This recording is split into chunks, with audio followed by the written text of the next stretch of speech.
उद्देश्य है इसका, क्या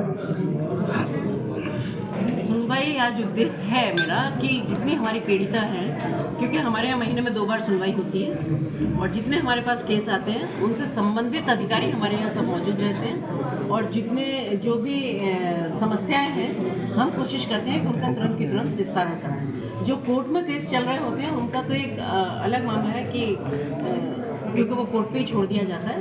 बाकी जो कोर्ट में नहीं है, जो पुलिस में है, जो पुलिस के द्वारा है या जो भी सेटिस्फाई नहीं है, तो उनकी हम पूरी मदद करते हैं और केसों का कोशिश करते हैं कि हम निस्तारण करें। जैसे मैं लास्ट टाइम की बात बताऊं आपको कि मेरे पास 27 केस आए थे। जो पिछली बार मैंने सुनवाई की थी यहाँ, 27 में से मैंने 19 केसों का निस्तारण हो गया हमारे यहाँ से और बच्चे 4 केस में से 3 केस बचे हैं, जिसमें से 1 केस उन्होंने वापस खुद ही ले लिया और 3 केस किए जिसमें 3 केस में कार्रवाई चल रही है। तो मैं समझती हूँ कि ये बहुत अच्छी हमारी पहल है कि जिनका इतनी जल्दी इतने केसों का निस्तारण किया जाए। पर सबसे अधिक किस तरह के केसेस आते हैं? नेचुरली सभी तरह के आते हैं, लेकिन घरेलू हिंसा के बहुत आते हैं और महिलाओं से क्योंकि महिला देश की आधी आबादी है, 12.5 करोड़ की आबादी महिलाओं की है उत्तर प्रदेश में, तो निश्चित रूप से हर फील्ड से जुड़े हुए हैं। पर घरेलू हिंसा से बहुत सारे केस हैं कि जो यहाँ आते हैं। मैडम, जो आपने आदेश लागू करा था जिम और उसके लिए, उसमें क्या लगता है कि अभी वो धरातल पर उतर पाया या रिस्पॉन्स आ रहा है? देखिए, उसमें बिल्कुल धरातल पे उतरेगा और उसका रिस्पांस भी मिलेगा। एक्चुअली क्या है कि वहाँ जो वो चीज़ें थी, वहाँ अभी लोगों का माइंड ही सेट नहीं था कि हमें यहाँ महिलाएं भी रखनी चाहिए, तो हमने उनको थोड़ा टाइम दिया है। एक तो हमें प्रशासनिक तौर पे थोड़ा टाइम दिया कि उनकी काउंटिंग की जाए, काउंट किया जाए कि कहाँ कितने जिम है या कितने पार्लर है या कितनी चीज़ें।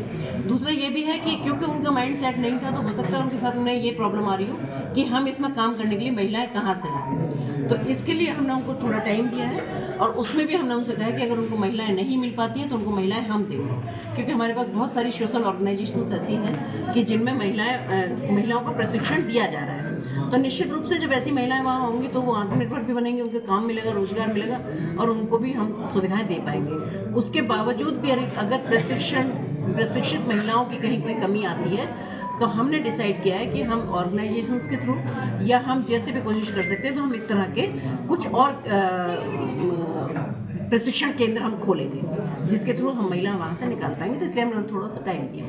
मैडम, ये कदम जो आपने उठाया था, ये केवल शिकायतों का था या कुछ आपका कुछ ऐसा अनुभव रहा जिसके माध्यम से आपको लगा कि ये कदम उठाना बहुत ज़्यादा उचित है? देखिए, शिकायतें तो है ही और आप ही जैसे लोगों के माध्यम से मुझे बहुत शिकायतें रोज़ मिलती हैं। ऐसा नहीं है। जिम के बारे में अगर बात की जाए तो आप सबने भी इतना बड़ा छापा, इतनी बड़ी बड़ी स्टोरियाँ उस पर लिखी हुई हैं, तो ये कोई नई चीज़ नहीं है और हम सब लोग सामाजिक लोग हैं, प्रैक्टिकली भी अगर देखा जाए तो ये चीज़ें। दूसरा एक ये भी है कि महिलाओं की सुविधाओं के साथ साथ हम महिलाओं को आत्मनिर्भर बनाने की भी बात कर रहे हैं, महिलाओं को रोजगार देने की बात कर रहे हैं। अगर आप आगरा में बैठे हैं, अगर आगरा की भी बात की जाए, बहुत कम संख्या में बताऊंगी कि अगर यहाँ 100 जिम भी होंगे, अगर 100 में हम 2 महिलाओं को भी वहाँ कर देते हैं तो हम 200 महिलाओं को आत्मनिर्भर बना पाएंगे। तो एक ये भी है। दूसरा ये है कि जिन महिलाओं को असुविधा है या जो महिलाएं नहीं चाहती हैं कि हम पुरुष ट्रेनर के साथ ट्रेनिंग लें, तो उनके लिए एक ऑप्शन के तौर पर भी वहाँ महिला उपलब्ध रहेगी। ठीक, थैंक यू मैम।